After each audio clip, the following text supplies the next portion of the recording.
नमस्कार, आपल्यासोबत केंद्रीय पर्यावरण मंत्री प्रकाश जावडेकर आहेत. प्रकाश जावडेकर, आपलं या कार्यक्रमात झी24 तासवर स्वागत. या केंद्रीय अर्थसंकल्पातून मोदी सरकारनं सर्वसामान्य जनतेला कोणता संदेश दिला असं वाटतं आपल्याला?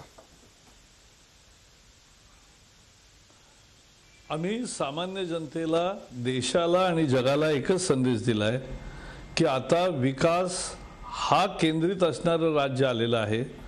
सबका साथ सबका विकास. आणि त्याचबरोबर महत्त्वाचं म्हणजे आता गुंतवणुकीला निर्धोकपणे समोर या, उद्योग करायला उद्योगपणे समोर या, रोजगार निर्माण करा, तुम्हाला प्रोत्साहन आहे. धोरणावर आधारित कर रचना आणि धोरणावर आधारित ज्याला पॉलिसी रेजिम ज्याला म्हणतात, अशी धोरणावर आधारित निर्णय प्रक्रिया, या दोन्हीची एक शाश्वतता दिलेली आहे. त्यामुळे लोकांना 4 गोष्टी आम्ही महत्त्वाच्या दिल्या. पहिलं म्हणजे 9 महिन्यामध्ये 9 वर्ष छळणारी महागाई आटोक्यात आणून दाखवली आणि ती आणली, ती प्रत्यक्ष ठोस कृती करून आणली. आपोआप नाही आली, दैवी म्हणजे पेट्रोलच्या प्राइस कमी झाल्या म्हणून नाही, बाकी ठिकठिकाणी कमी झालं. त्यामुळे आज घाऊक सूचकांक ज्याला म्हणतात, घाऊक निर्देशांक हा 0 वर आला आणि किरकोळ निर्देशांक हा 5% आत राहतो. त्यामुळे ही फार मोठी उपलब्धी झाली. सगळ्यात मोठी स्कीम उदयजी, सगळ्यात मोठी स्कीम यांनी काय दिलं तर गरिबाला एक विश्वास दिला की तुला सन्मानाने जगण्याचा अधिकार आहे. त्यामुळे स्वातंत्र्यापासून कोट्यावधी ज्या लोकांना पेन्शन मिळत नव्हतं, वी आर ए पेन्शनलेस कंट्री, त्या सगळ्या 40 कोटी असंघटित मजुरांना, त्याचबरोबर शेतमजुरांना, कुणालाही, सर्व भारतीयांना आता पेन्शन योजना, पेन्शन मिळणार आणि त्यांना पेन्शन मिळेल. आणि ते कसं मिळेल? फार थोडा हप्ता भरायचा आहे त्यांनी, सरकार बाकीचा भरेल, पुढे राज्य सरकारही काही वाढवतील. परंतु असं करून त्याच्यामध्ये त्याला एक दीर्घकालीन उपाय, एक तर पेन्शन योजना, अटल पेन्शन योजनेमध्ये 200 रुपये भरणाऱ्या कामगाराला 65 वर्षांनंतर, तो निवृत्त झाल्यानंतर 60व्या वर्षानंतर त्याला पेन्शन मिळणार 5,000 रुपये. 5,000 रुपये. आणि तो गेल्यास त्याच्या बायकोला मिळणार आणि ते दोघेही जातील, त्यानंतर मुलांना 8 लाख रुपये मिळणार. म्हणजे या योजना जशा जाहीर होतील पूर्ण, तेव्हा लक्षात येईल की या विलक्षण योजना आहेत. बरोबर आहे. तेव्हा गरीबाला सन्मानाने म्हातारपणी जगण्याचा अधिकार दिला. आणि शेतकऱ्यांना सिंचन, हेच पाणी पाहिजे हो, बाकी काही नको. आणि शेतीची हालत नीट पाहिजे, त्यामुळे सॉईल हेल्थ कार्डही देणार आणि सिंचन पण देणार. आणि सिंचन म्हणजे राष्ट्रवादी आणि काँग्रेसने केलं तसं सिंचन नाही, खऱ्या अर्थाने चांगलं सिंचन. त्या सिंचनामध्ये तुम्ही प्रायव्हेट सेक्टरची इन्व्हेस्टमेंट आता अलाउ केलेली आहे? नाही, प्रायव्हेट सेक्टरची इन्व्हेस्टमेंट नाही अलाउ केली. याच्यामध्ये सगळ्या, जसे आपण भाजप सेना सरकार असताना कृष्णा खोरे विकासासाठी बॉन्ड काढले होते, करेक्ट, बॉन्ड अलाउ केले, तसे बॉन्ड आता देश पातळीवर पहिल्यांदा बॉन्ड निघतील आणि त्या बॉन्डमधून सिंचनासाठी पैसे मिळतील. सरकार त्या बॉन्डची परतफेड करणार. त्यामुळे त्याच्यात प्रायव्हेटायझेशन नाही. कारण आम्हाला जमीनदारीचा विरोध केला तर आम्ही पाणीदारीला विरोधच करू, ते नाही चालणार. परंतु पाण्याच्या म्हणजे सिंचनाच्या सोयी जास्त वाढल्या पाहिजेत वेगाने, हा त्यातला उद्देश आहे. आणि त्याचबरोबर ग्रामीण गरिबाला घरं, 4 कोटी घरं तयार व्हायचे पुढच्या 7 वर्षामध्ये. It's a record. आणि म्हणून त्यामध्ये पुन्हा स्वच्छ पाणी, त्याला स्वच्छ ऊर्जा, म्हणजे वीज मुळात चांगली, हे सगळं मिळणार आहे. मला तुम्ही सांगा प्रकाशजी, सन्मानाचं जगता येईल. आणि त्यांच्या मुलांना लांब न जायला लागताना तिथेच नोकरी, 80,000 नव्या शाळा 10वी, 11वी, 12वीच्या होणार आहेत. प्रकाशजी, पण एवढं विजन या सगळ्या बजेटमध्ये मला दिसतंय, परंतु सबसिडी बाबत तुम्ही पुन्हा लोकप्रियतेचा अनुनय केला असं वाटत नाही का तुम्हाला? सबसिडी राज तसंच ठेवलेलं आहे. नाही, सबसिडी 0 असाव्यात असं काही आमचं मत नाही कधीच. कारण जो गरीब वर्ग आहे त्याला मदत करायला सबसिडीची जरूर आहे. फक्त त्या सबसिडी खऱ्या अर्थाने गरिबापर्यंत पोहोचल्या पाहिजेत आणि त्याचा खरा उपयोग झाला पाहिजे उत्पादन वाढीसाठी. म्हणून we want to change the subsidy regime into productivity incentivising subsidy regime. म्हणजे ज्यामध्ये उत्पादकता वाढीला प्रोत्साहन मिळेल अशा सबसिडी द्या. उत्पादन वाढीला प्रोत्साहन न मिळता केवळ आळसाला प्रोत्साहन देणाऱ्या सबसिडी नकोत. आणि ज्या सबसिडी द्यायच्या त्या गरिबाच्या थेट खात्यामध्ये जातील. आणि खरोखर कमाल केली, 100 दिवसामध्ये आपण 12.5 कोटी अकाउंट्स उघडले, 12.5 कोटी रुपये त्यामध्ये लोकांनी टाकले.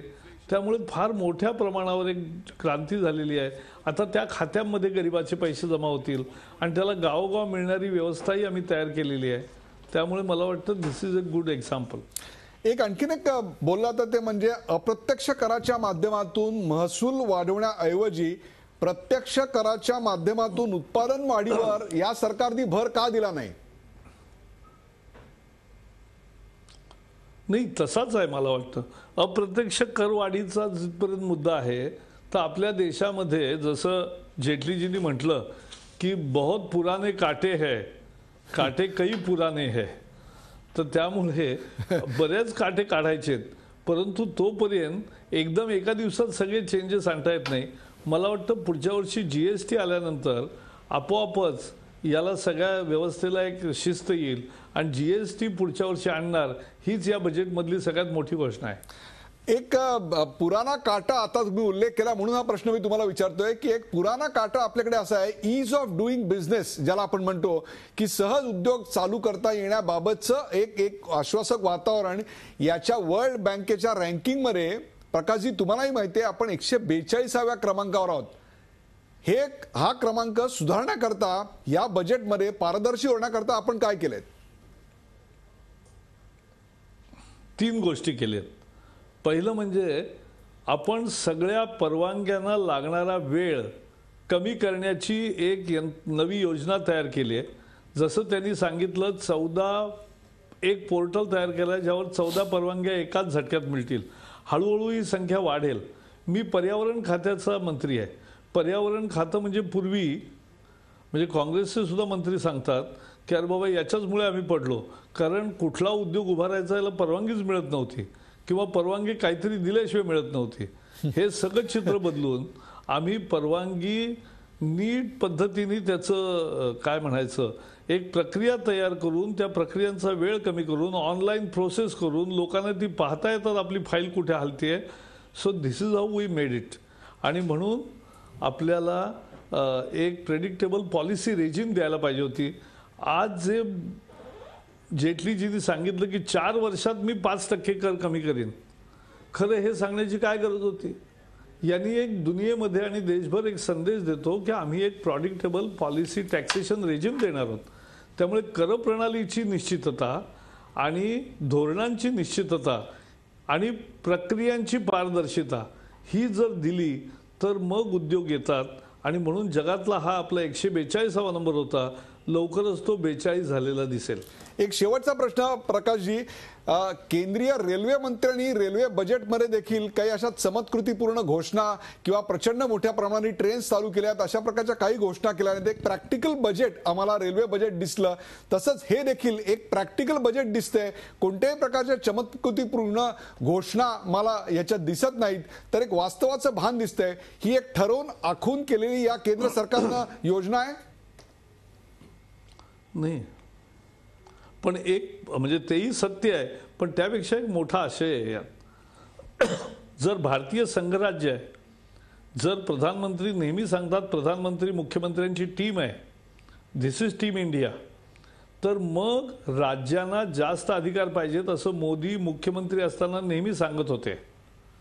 या एका बजेटमध्ये गेल्या वर्षीपेक्षा 2.5 लाख कोटी सगळ्या राज्यांना आम्ही जास्त दिलेले आहेत. लोकप्रियतेचं पाहाल तर कदाचित मी महाराष्ट्राला 400 कोटी 200 कोटी 500 कोटी अशा 10 योजना दिल्या असत्या तर लोकांनी जय जयकार केला असता कदाचित. पण आम्ही एक रकमी 15,000 कोटी वाढवून दिले ना बाबा. बरोबर आहे. तर त्याला किती महत्व आहे? प्रत्येक राज्याला 10,000 15,000 20,000 एवढे कोटी वाढवून मिळाले, ही फार मोठी बाब आहे. आणि म्हणून मला असं वाटतं की या पार्श्वभूमीवर या सर्व राज्यांना जे नवं सामर्थ्य दिलेलं आहे त्यातून आणि त्यांना स्वातंत्र्य त्यामुळे मिळालेलं आहे की योजना आपल्या प्रायोरिटीच्या कशा आखायच्या, त्यामुळे ते आखतील आणि सगळा मिळून देशाचा विकास जोरात होईल अशी यातली योजना आहे. हे लोकप्रियतेचं जे पुराणं गणित आहे ते मोदीजी मानतच नाहीत, कारण मोदीजींनाही माहिती आहे आणि आम्हाला पक्का विश्वास आहे की गरीबाला सुद्धा आकांक्षा आहेत, त्याला चांगल्या सुविधा हव्यात, त्याला प्रगती हवी, त्याला रोजगार हवा आणि त्याला चांगली क्वालिटी हवी. त्यामुळे त्याला हे आम्हाला असं खोटी सबंग घोषणा करण्यात आमचा विश्वास नाही, खरं काम करण्यामध्ये विश्वास. बरोबर आहे. एक प्रकारे वास्तवाचं भान असलेलं, दिशेची सुस्पष्टता आणि सर्वसामान्यांना केंद्रीभूत ठेवून उद्योगाला झुकतं माप देत एका मजबूत आर्थिक संरचनेचा पाया घालणारं बजेट तुम्ही दिलं, त्याबद्दल झी 24 तासच्या सर्व प्रेक्षकांतर्फे तुमच्या सरकारचे, अर्थमंत्र्यांचे आणि पंतप्रधानांचे विशेष आभार. धन्यवाद. झी 24 तास रहा एक पाऊल पुढे.